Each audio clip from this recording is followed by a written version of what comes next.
Hey guys, welcome back. This is lesson 2 in our Salesloft training. I just want to talk through what Salesloft is to the pilot sales team and what it's not. Just give you an understanding of how it fits into your overall workflow, your overall strategy on the team, and how it's going to be most helpful and probably least helpful as well. And again, this is a pilot perspective. Different teams, different sales teams use this tool in kind of varying ways. And even on our team, different account executives use the tool in different ways. So keep that in mind as well, that each person is going to use this tool differently. We don't try to create robots that do everything the same way on our team. So there are going to be ways that you use the platform that others on the team do not, vice versa. But let me start by saying that SalesLoft is not going to make you a better salesperson. It is not going to improve your core strategy. It is not going to make you sell more effectively. It is not going to necessarily help you connect with more people. It could do some of those things, but only because it makes you more efficient and more productive. But in and of itself, it is a tool. As a salesperson, you have processes that work, you have messaging that works, you're pulling from your team members to understand best practices, the best way to go out there and prospect. And what SalesLoft is, it is just a help. It comes alongside your prospecting strategy and helps you to be more efficient and more productive. So the best way to think about this is think about prospecting without a tool like SalesLoft. How does that work? Well, basically, you have a cadence as a salesperson, right? A cadence is your own process for how you go about prospecting.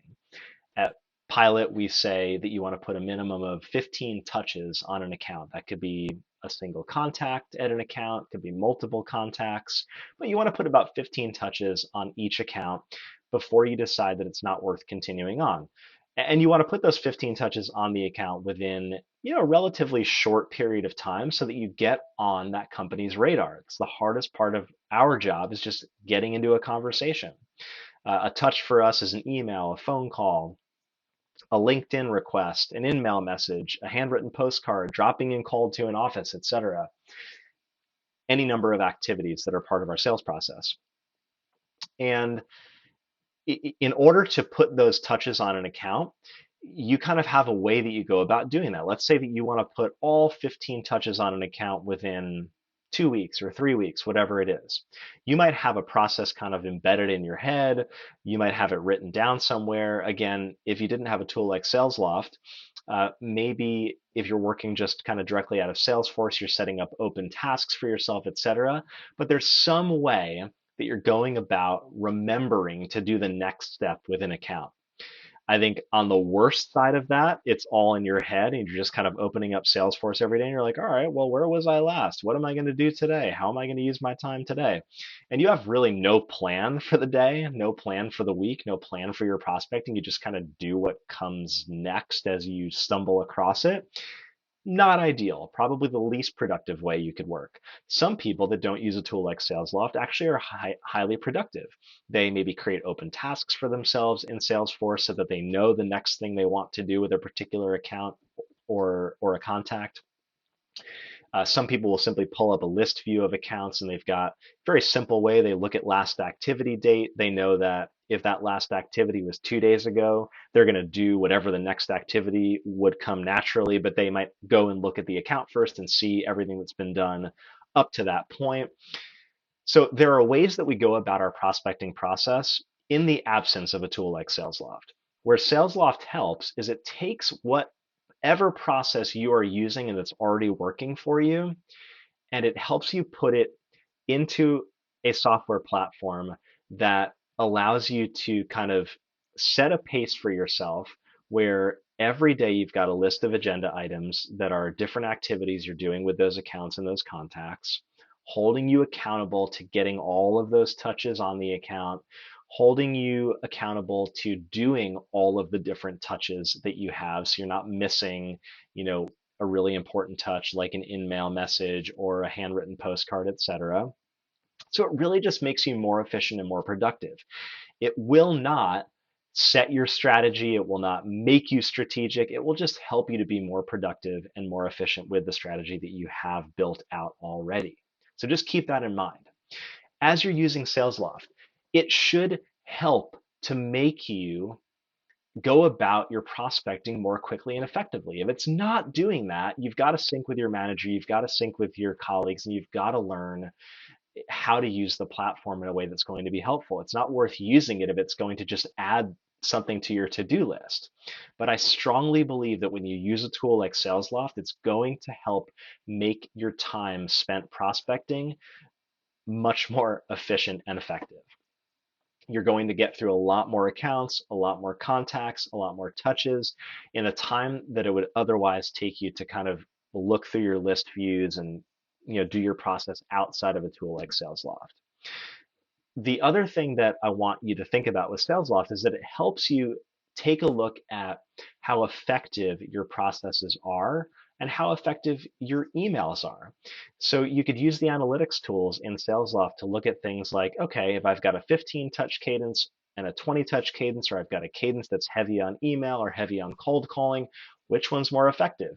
There are tools in the platform that let you look at those cadences and see which one is actually getting you the most success. And that's really helpful in knowing how to develop your strategy as you kind of go on with your prospecting. You want to constantly be bettering your overall process. Same thing with kind of individual emails. You can look at how those templates are performing against other templates. You can also look at how colleagues of yours are performing in terms of their cadence and their templates, etc. You could pull from a pool of team templates or cadences that are successful or that your managers have created. So there's a lot of other collaboration and analytics focused stuff in there as well. Let's talk through real quick how to think about Salesforce versus Salesloft versus Gmail, and there'll be a section in this lesson on this topic, but I just want to cover it real quick so you understand what all of these different tools are used for at really the highest level. Salesforce is our CRM. It is the place where all of our company data lives, the accounts that you're going to be assigned and prospecting, your contact data, all of your activities in one way or another end up getting logged there and living there. Doesn't matter if you are working in Salesforce or in a tool that connects with Salesforce, in whatever way that is functioning, all of the data is going to be living in Salesforce. Salesloft is simply a place that we export contacts and accounts from so that we can use them in that platform to hold ourselves accountable to our sales process. But again, all of the data logging, all of the storing of information, the source of truth is Salesforce. And you're going to toggle back and forth between the two. And different people on the team do this in different ways. Some people work purely out of Salesforce and run their cadences using the Salesforce Salesloft add-on. There's like a little window you can open up in Salesforce.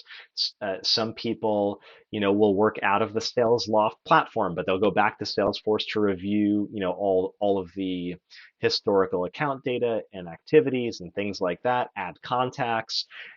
All of that stuff where the data actually lives is in Salesforce. Salesloft is just a tool to export that data to and use in your prospecting. I just want you to hold those things in balance so that you understand that. And then Gmail, of course, is our email tool. And even within Gmail, though, you can view your Salesforce and Salesloft information within Gmail. So all these tools kind of like overlap and interact with each other, et cetera, in some way. But I just want you to kind of understand how they all function together. And we'll have a little section on that in this lesson as well. I hope this was helpful to understand really the way that you can leverage the tool for your success, and hope that you enjoy the rest of this lesson.